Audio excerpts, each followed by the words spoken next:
বিসমিল্লাহির রহমানির রহিম। আসসালামু আলাইকুম। নীতি সৌজন্যের সমাহারে আপনাদের সবাইকে স্বাগতম জানিয়ে আজকে চলে আসলাম অসম্ভব লোভনীয় একটি রেসিপি নিয়ে। সেটি হলো চিকেন কালাভুনা রেসিপি। আমি গরুর মাংস দিয়ে আজকে কালাভুনাটা করি নাই, চিকেন দিয়ে তৈরি করেছি, তাও আবার ঘরোয়া মশলা দিয়ে। সেটা আপনাদের সাথে শেয়ার করেছি। তো চলুন দেখে নিই কীভাবে রেসিপিটি তৈরি করছি।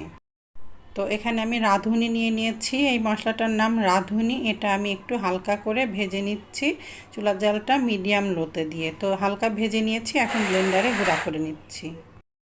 তো গুঁড়া করে নেওয়া হয়ে গেছে, এটি একপাশে রেখে দিচ্ছি। আর এখানে আমি জয়ত্রী নিয়ে নিয়েছি। আমার কাছে জয়ত্রীর গুঁড়াটা ছিল না, যদিও গুঁড়াটা দোকানে পাওয়া যায়। আমি যেমন জায়ফলের গুঁড়াটা কিনে নিয়ে এসেছি, তো আমি জয়ত্রী গুঁড়াটা পেয়েছিলাম না, এই জন্য আমি আস্ত জয়ত্রী ব্লেন্ডারে গুঁড়া করে নিলাম।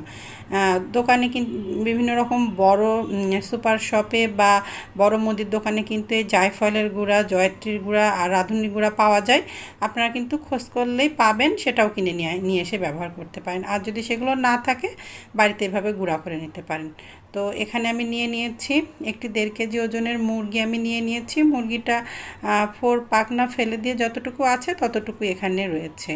আর মুরগিটা আমি মাঝারি সাইজ করে কেটে নিয়েছি। আর আমি খুব ভালো মতো মুরগির মাংসটা ধুয়ে নিয়েছি।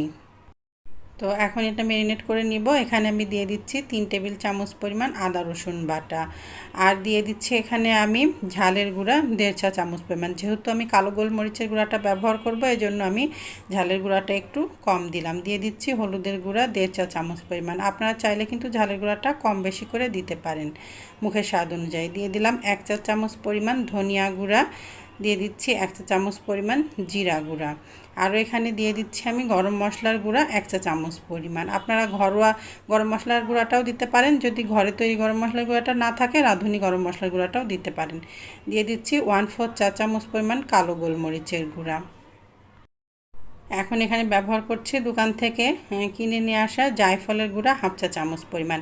দোকানে কিন্তু এভাবে জায়ফলের গুঁড়া, জয়ত্রীর গুঁড়া, রাঁধুনির গুঁড়া কিনতে পাওয়া যায়। আপনারা যদি পান তাহলে কিন্তু এভাবে রেডিমেড কিনে নিয়ে এসে সেগুলো ব্যবহার করতে পারেন। আর যদি না পান, আবারও বলছি, বাড়িতে কিন্তু এভাবে গুঁড়া করে নিতে পারেন। রাঁধুনির গুঁড়া দিয়ে দিলাম 1/2 চা চামচ পরিমাণ।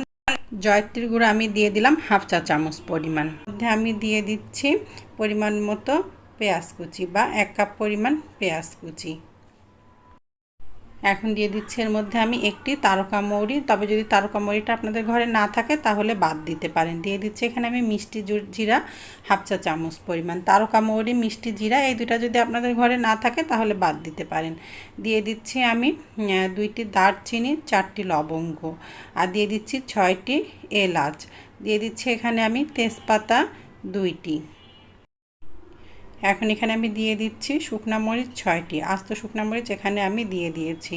লবণ দিয়ে দিচ্ছি এখানে আমি 1.5 চা চামচ পরিমাণ। যেহেতু এখানে আমি সয়া সস ব্যবহার করব, এজন্য আমি লবণের পরিমাণটা একটু কমই দিলাম। আপনারা আপনাদের মুখের স্বাদ অনুযায়ী লবণটা কম বেশি করে দিয়ে নেবেন। এখন খুব ভালো মতো হাত দিয়ে সব কিছু একসাথে মুরগির মাংসের সাথে মেখে নিচ্ছি। এভাবে বাড়িতে একবার মুরগির মাংসের কালাভুনাটা তৈরি করে খেয়ে দেখতে পারেন, অসম্ভব মজার হয়। ছোট বড় সকলেই কিন্তু ভীষণ পছন্দ করবে। সাদা ভাত, খিচুড়ি ভাত, পোলাও সব কিছুর সাথেই কিন্তু খেতে অসম্ভব মজার লাগে। তো এখানে আমি দিয়ে দিলাম 1/2 কাপ পরিমাণ সরিষার তেল। এখন এই তেলের মধ্যে মেখে রাখা মুরগির মাংসটা ঢেলে দিলাম। এখন আমি এই তেলের সাথেই খুব ভালো মতো 10 মিনিট মতো এই মুরগির মাংসটা কষিয়ে নিব, চুলার জালটা মিডিয়াম হাই হিটে রেখে। তো চুলার জালটা মিডিয়াম হাই হিটে দিয়ে 10 মিনিট মতো খুব ভালো মতো কষিয়ে নিয়েছি। এখন আমি এর মধ্যে দিয়ে দিব ডার্ক সয়া সস। মুরগির মাংসের কালাভুনাটা তৈরি করতে গেলে ডার্ক সয়া সসটা ব্যবহার করতে হবে, কারণ মুরগির মাংসের খুব বেশি একটা কালার আসে না। এই জন্য ডার্ক সয়া সসটা ব্যবহার করলে কালাভুনার অরিজিনাল কালারটা না আসলেও কিছুটা কালচে কালচে কালার আসবে। আর গরুর মাংসের কালাভুনাটা করতে গেলে আপনারা লাইট সয়া সসটা ব্যবহার করতে পারেন। আর গরুর মাংসের কালাভুনাটা করতে গেলেও ঠিক এই একইভাবেই কিন্তু আপনারা রেসিপিটা করে নিতে পারেন। তো চুলার জালটা আমি মাঝারি থেকে একটু কমে দিয়ে 15 মিনিট মতো ঢাকনা দিয়ে ঢেকে এটি হতে দিয়েছিলাম। 15 মিনিট পরে আমি ঢাকনাটা খুলে নিয়েছি। এখন চুলার জালটা আমি একটু বাড়িয়ে দিব বা মিডিয়াম হাই হিটে করে দিব। আচ্ছা, আপনারা যদি গরুর মাংসের কালাভুনাটা করতে চান তাহলে কিন্তু এভাবেই এই একই মশলা দিয়েই করে নিতে পারেন। 10 মিনিট মাংসটা প্রথমে কষিয়ে নেবেন, তারপরে ঢাকনা দিয়ে ঢেকে 45 মিনিট বা 1 ঘন্টার জন্য মাংসটা সেদ্ধ হতে দিবেন। তারপরে 45 মিনিট বা 1 ঘন্টা পরে ঢাকনাটা খুলে দেখে নেবেন। যখন দেখবেন যে মাংসটা প্রায় সেদ্ধ হয়ে গেছে, তখন এর মধ্যে আপনারা সয়া সসটা ব্যবহার করবেন। আমি ডার্ক সয়া সস ব্যবহার করেছি, আপনারা লাইট সয়া সস ব্যবহার করবেন গরুর মাংসের কালা ভুনাটা তৈরি করতে। তো এর মধ্যে আমি হাফ চা চামচ পরিমাণ রাঁধুনি আর হাফ কাপ পরিমাণ পানি দিয়ে দিলাম। এখন আরও কিছু সময় এটা আমি নাড়াচাড়া করে নিব। তো বেশ কিছু সময় হয়ে গেছে, মাংসটাও খুব ভালো মতো সেদ্ধ হয়ে গেছে, মাংসের খুব ভালো একটা কালার এসেছে। চুলাটা আমি লোতে দিয়ে মাংসটা বসিয়ে রাখলাম। এখন অন্য একটি পাত্রে হাফ কাপ পরিমাণ সরিষার তেল নিয়ে দিলাম। তার মধ্যে আমি দিয়ে দিলাম রসুন কুচি, 5-6 কোয়া আমি রসুন কুচি এখানে নিয়ে নিয়েছি। আর দিয়ে দিচ্ছি এর মধ্যে আমি আদা কুচি। আগে একটু রসুন কুচিটা দিয়ে নাড়াচাড়া করে নিলাম, আর এখানে আমি হাফ টেবিল চামচ পরিমাণ আদা কুচি নিয়ে নিলাম। এখন আদা কুচিটা দিয়েও একটু নাড়াচাড়া করে নিচ্ছি। এই 1 মিনিট মতো নাড়াচাড়া করে নিলাম। এখন এর মধ্যে 6টি মতো শুকনা মরিচ দিয়ে দিলাম হাফ কাপ পরিমাণ পেঁয়াজ কুচি। এখন এই সব কিছু দিয়ে খুব ভালো মতো আমি বাদামি রং করে ভেজে নিচ্ছি। আমি আবারও বলছি, গরুর মাংস দিয়েও যদি আপনারা কালা ভুনা রান্না করেন, ঠিক এই একই মশলাই আপনারা ব্যবহার করে গরুর মাংসের কালা ভুনাটা তৈরি করে নিতে পারেন। মুরগির মাংসটা সেদ্ধ হতে একটু কম সময় লাগে, আর গরুর মাংসটা সেদ্ধ হতে একটু বেশি সময় লাগে, এই শুধু পার্থক্য। আর মুরগির মাংসের কালা ভুনাতে ডার্ক সয়া সস ব্যবহার করতে হয়, আর গরুর মাংসের কালা ভুনাতে লাইট সয়া সস ব্যবহার করতে হয়। তো যাই হোক, আমি কিছুটা মাংস একটি বাটিতে তুলে রেখে এই তেলের মধ্যে বা এই পেঁয়াজের বাগারের মধ্যে দিয়ে দিলাম। এখন কিছু সময় একটু নাড়াচাড়া করে নিচ্ছি। তো দেখেন কতটা সুন্দর কালার এসেছে। এখন এই পুরো মাংসটা সহ তেল পেঁয়াজ সহ এই পুরো চিকেনের মধ্যে ঢেলে দিলাম, দিয়ে একটু ঢেকে রাখছি 2-3 মিনিটের জন্য।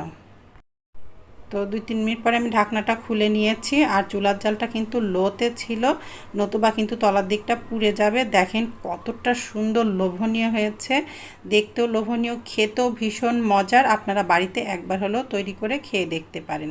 তো আমি আবারও 2 মিনিটের জন্য ঢাকনা দিয়ে ঢেকে দিয়েছিলাম, ঢাকনাটা খুলে নিলাম। এখন আমি চুলাটা বন্ধ করে দিব। আর আমার কিন্তু চিকেন কালা ভুনাটা একেবারে তৈরি করা হয়ে গেছে। দেখেন কতটা লোভনীয়। আপনারা সাদা ভাত, রুটি, পরোটা, পোলাও, খিচুড়ি সব কিছুর সাথেই কিন্তু এই চিকেন কালা ভুনাটা পরিবেশন করতে পারবেন। ছোট বড় সবাই ভীষণ পছন্দ করবে। তো রেসিপিটি ভালো লাগলে লাইক কমেন্ট শেয়ার করতে ভুলবেন না। আসসালামু আলাইকুম, আল্লাহ হাফিজ।